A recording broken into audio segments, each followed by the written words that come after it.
para quem você diz, olha, Deus tem falado assim comigo, porque alguns irão sonhar com você, muitos pouco irão sonhar com você, mas muitos vão querer te derrubar, muitos vão querer enterrar o teu sonho. Ah, pastor, mas Deus cumpriu na vida de José aquilo que ele prometeu. Verdadeiramente Deus cumpriu. Mas para que Deus cumprisse na vida de José o que aconteceu, José teve que passar por momentos difíceis na vida dele. José foi lançado numa cova.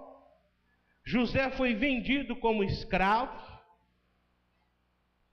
E depois José voltou à escravidão, depois do problema com a esposa de Potifar. José ele teve que ser trabalhado para depois poder ser exaltado, porque ele tinha sobre ele um decreto. Tinha sobre ele um decreto de exclusão. Ele era muito inteligente. A inteligência dele, na época, era acima das normais. Quando ele chega no Egito, ele sabia ler, sabia escrever, sabia contar. Por isso ele foi separado para trabalhar na casa de Potifar. Às vezes a nossa inteligência ela é invejada. Às vezes aquilo que Deus nos dá, ele é invejado pelos demais. Mas nós temos que saber aonde nós confiamos. E ele mais uma vez, ele volta para a cadeia. Mas tudo isso debaixo de um propósito de Deus. Deus permitiu que ele fosse vendido como escravo. Deus permitiu que ele retornasse para a prisão, que ele fosse preso, para que ele fosse moldado, para que ele fosse trabalhado e deixasse de ser excluído. Em todo momento em que ele passou na vida dele, ele sempre esteve com Deus. Todos os momentos ele foi ensinado por Jacó a andar na presença de Deus. E isso fez toda a diferença. Porque mesmo ele falando demais, mesmo ele falando em excesso, ele não deixou de buscar Deus. E quando ele foi preparado por Deus, quando ele esteve preparado depois de deserto, depois de prisão, Deus começa a exaltar ele. Só que se ele tivesse vigiado e guardado para si, ele não teria necessidade de ter passado. Existem pessoas que entram em desertos nas suas vidas, que entram em cadeias nas suas vidas, sem necessidade de entrar, sem necessidade de passar por isso. Entram porque elas buscam. Isto é um decreto para fazer com que você perca tempo da sua vida. O tempo que você vai perder, preste atenção aqui, olhe para mim. Quem tiver com sono, lava o rosto, enfia o dedo na tomada, mas preste atenção. Quando você decide fazer algo que vai te conduzir para o deserto, preste atenção, você vai perder um tempo precioso lá. Ah, pastor, mas eu vou ser trabalhado. Mas você podia apenas obedecer. E esses anos que você poderá passar ou poderia passar no deserto, serão anos de aflições, anos de angústia, anos de dor, anos de sofrimento, que você poderia estar trabalhando e ganhando almas, vidas para o Senhor Jesus, sendo um bom testemunho. Porque quando nós vamos para o deserto, todas as pessoas se afastam de nós. Eu não conheço uma pessoa que ande no deserto, que ela ande de mão dada com meia dúzia. Aquele que está no deserto, deserto é lugar de solidão, deserto é lugar de tratamento. O único ser que vai ao deserto te visitar chama-se Espírito Santo de Deus, que vai até onde você está. Os demais fogem da sua presença. Os demais saem de perto de você. Então, seja sóbrio, sede vigilante, para que você não caia no deserto, ou para que você não caia em prisões, e para que você não perca anos da sua vida, que você poderia estar crescendo, se tornando um pastor, se tornando um bispo, se tornando um 12, se tornando um apóstolo, se tornando um líder de célula, se tornando um pai de multidões, caminhando no deserto. Porque quando você sair do deserto, você sempre vai voltar ao zero. Esses são os ensinamentos do Senhor. José passou pelo deserto, foi vendido como escravo, ficou no Egito, e só depois de muitos anos, Deus sempre foi com ele, mas só depois de muitos anos, Deus o levantou. Então não perca tempo, olha aqui para mim, não perca tempo com aquilo que é inútil para a sua vida. Gaste o seu tempo com aquilo que é útil, com aquilo que é bom, com aquilo que edifica em nome de Jesus. Nós temos, amém, glorifica a Deus em nome de Jesus.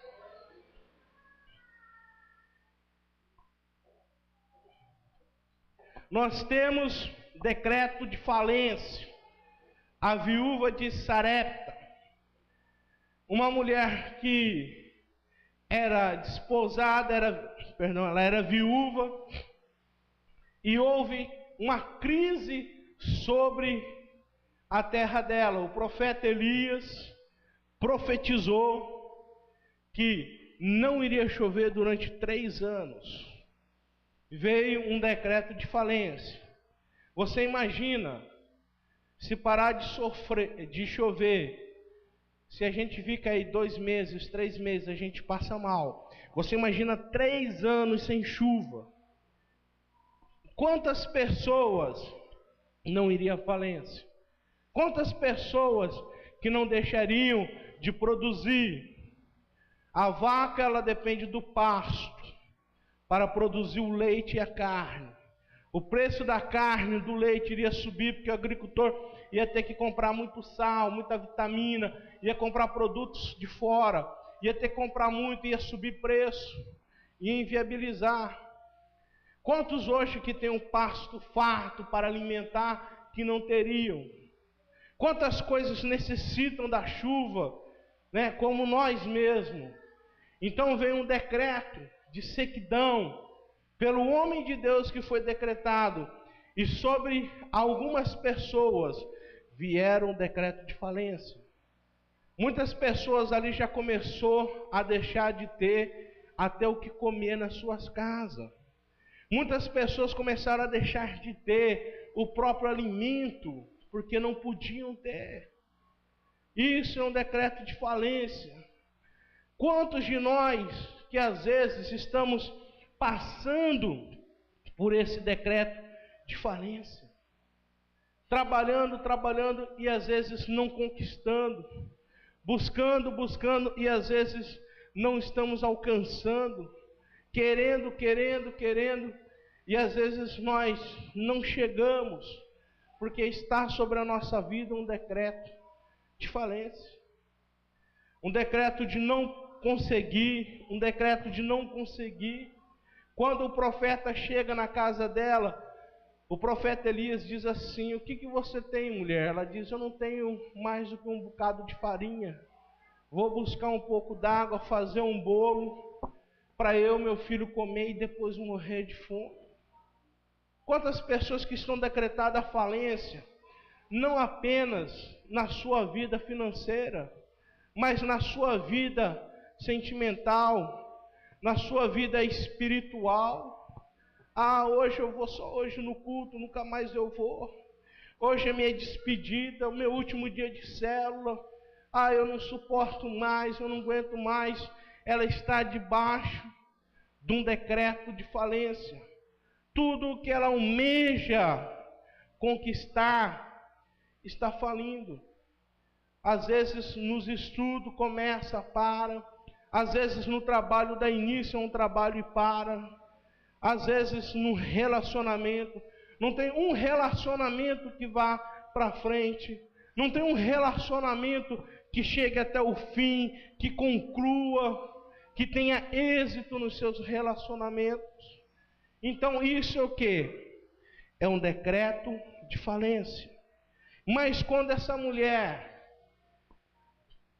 ela tem um encontro com o profeta Elias, ela tem que tomar uma decisão na vida dela. Muito importante. Ela tem que tomar uma decisão. Porque ela diz para ele assim, abra sua Bíblia comigo. Vai estar em 1 Reis 17. Quem achar diz glória a Deus. 1 Reis 17.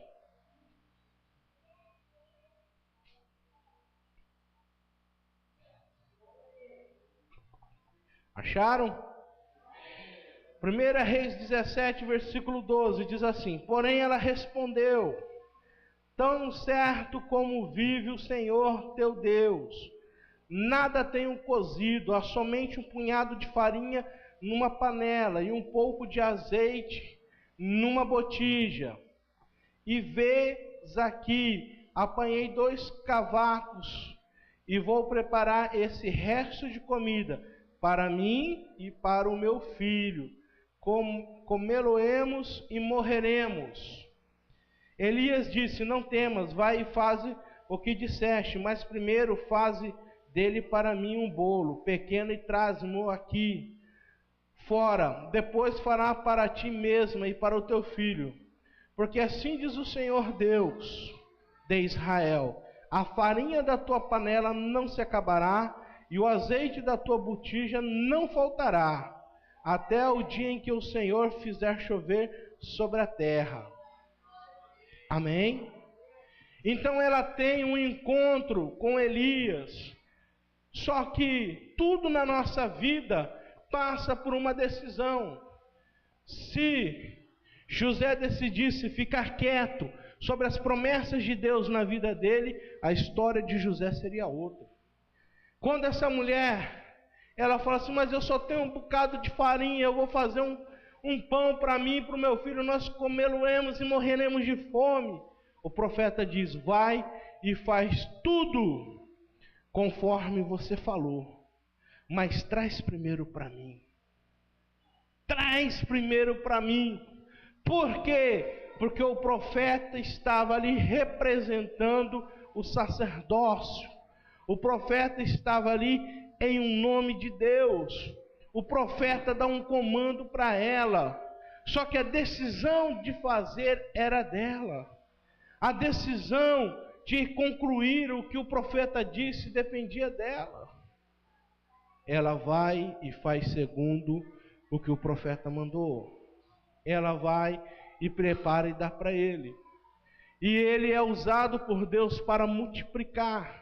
A promessa de Deus diz que não faltaria farinha sobre a panela dela e o azeite sobre a botija.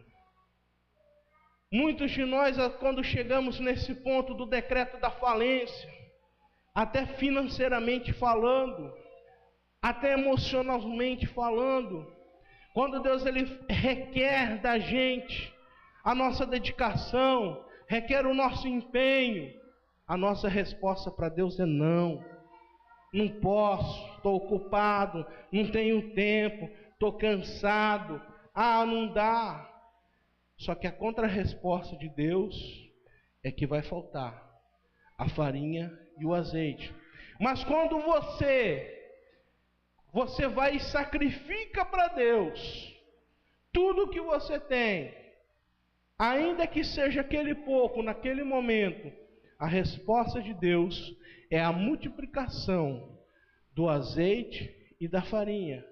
Quantos de nós estamos vivendo uma escassez, uma sequidão em nossos relacionamentos. Por quê?